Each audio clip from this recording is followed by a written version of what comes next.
Shalom, selamat pagi Bapak Ibu Saudara yang terkasih dalam Tuhan Yesus Kristus. Selamat pagi, selamat berjumpa kembali dalam Renungan Pagi Embun Sorgawi Keluarga IBC. Sebelum kita merenungkan firman Tuhan, mari bersama kita minta pimpinan Roh Kudus. Tuhan Yesus yang baik, kami bersyukur pagi hari ini kami kembali dibangunkan dengan keadaan yang segar, dan kami rindu Tuhan, Kau sendiri yang memimpin langkah hidup kami. Kami memerenungkan firman-Mu agar kami senantiasa berkenan di hadapan-Mu dan bisa melakukan kehendak-Mu dalam hidup kami sehari-hari. Buka mata hati rohani kami, buat kami mengerti dan menjadi pelaku firman. Haleluya, amin.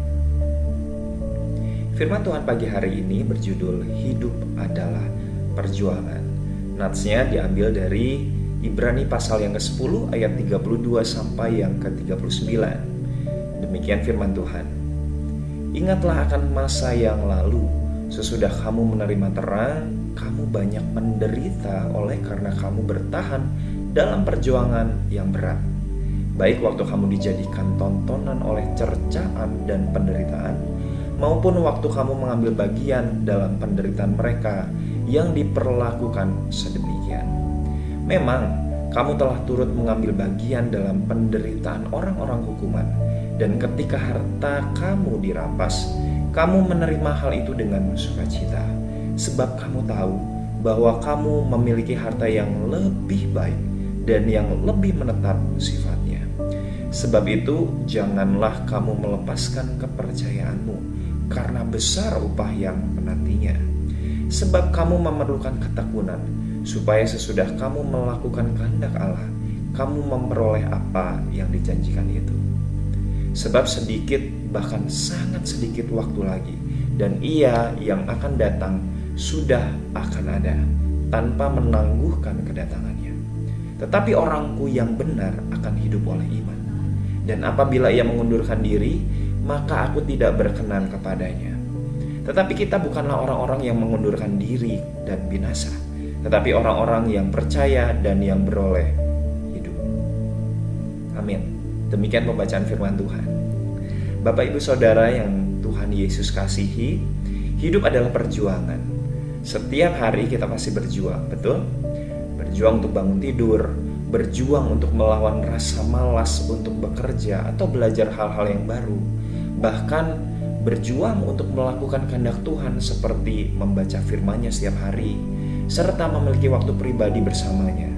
Seperti yang sedang Anda lakukan saat ini, mendengarkan Embun Sorgawi. Sekali lagi, hidup adalah perjuangan. Ada banyak persoalan yang sudah atau mungkin sedang kita alami. Tapi syukur kepada Tuhan jika Dia tidak pernah mengingkari janjinya untuk senantiasa menyertai kita. Amin. Bukti penyertaannya tentu saja sampai saat ini kita masih bernafas dan bisa membuka mata kita sampai detik ini. Luar biasa bukan penyertaannya? Saudara, dalam mempertahankan iman untuk tetap di dalam Tuhan memang tidaklah mudah jika kita mengandalkan kekuatan kita sendiri tanpa campur tangan Tuhan. Karena memang kita sebagai manusia begitu banyak keterbatasan. Tapi sekali lagi, puji nama Tuhan, kalau Dia mengetahui sampai di mana batas kemampuan kita, sehingga Ia mengirimkan penolong bagi kita, yaitu Roh Kudus yang akan senantiasa menguatkan kita. Amin. Di dalam Efesus 6 ayat yang ke-12, Rasul Paulus mengatakan, beliau mengingatkan kita bahwa perjuangan kita adalah melawan kuasa kegelapan dan tipu daya iblis. Iblis datang bagaikan singa yang meraung-raung dan juga menyamar sebagai malaikat terang, sehingga tanpa kita sadari, kita dapat saja jauh dari Tuhan, walaupun menurut pandangan kita baik. Itulah sebabnya kitab Amsal mengingatkan kita agar jangan sekalipun kita menganggap diri sendiri bijak. Banyak sekali tantangan yang dihadapi anak-anak Tuhan saat ini demi mempertahankan iman percayanya kepada Tuhan Yesus Kristus. Salah satu hambanya dalam Alkitab yang berjuang mempertahankan imannya kepada Tuhan meskipun banyak tantangan datang bertubi-tubi. Siapa dia, saudara? Tidak lain dan tidak bukan Ayub, ya.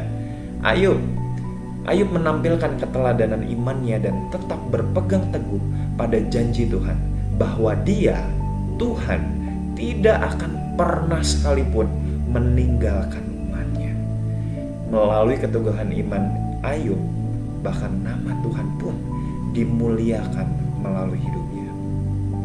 Ayub menjadi satu contoh bagaimana kita dituntut untuk tetap bertahan di tengah persoalan sesulit apapun, karena ada tangan Tuhan yang selalu menopang kehidupan kita, sehingga kita dapat mampu bertahan dan keluar dari masa sulit tersebut, sehingga upah yang Tuhan sediakan dapat kita raih, yaitu mahkota kehidupan.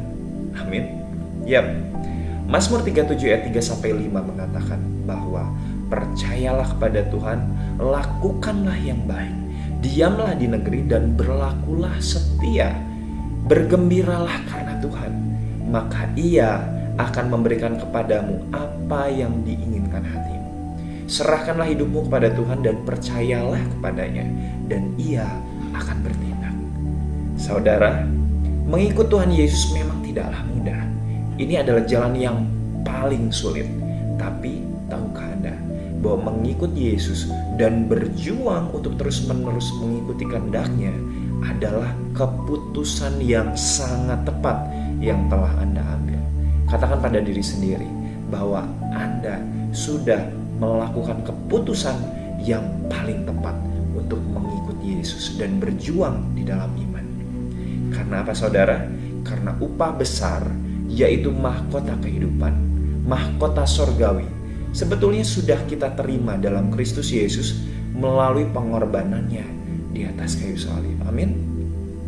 Itulah sebabnya mari miliki komitmen untuk terus-menerus berjuang mengikuti apa yang menjadi kehendak Tuhan dalam hidup kita.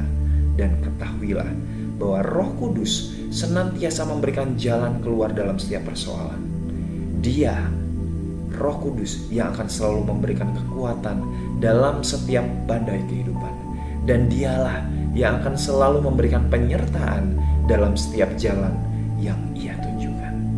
Jadi, tetaplah berjuang dalam iman hingga Tuhan Yesus menjemput kita kembali dan mengatakan kepada kita, marilah masuk ke surgaku, hai hambaku yang baik dan setia.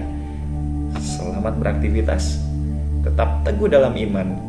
Tuhan Yesus senantiasa memberkati dan menyertai kita sekalian.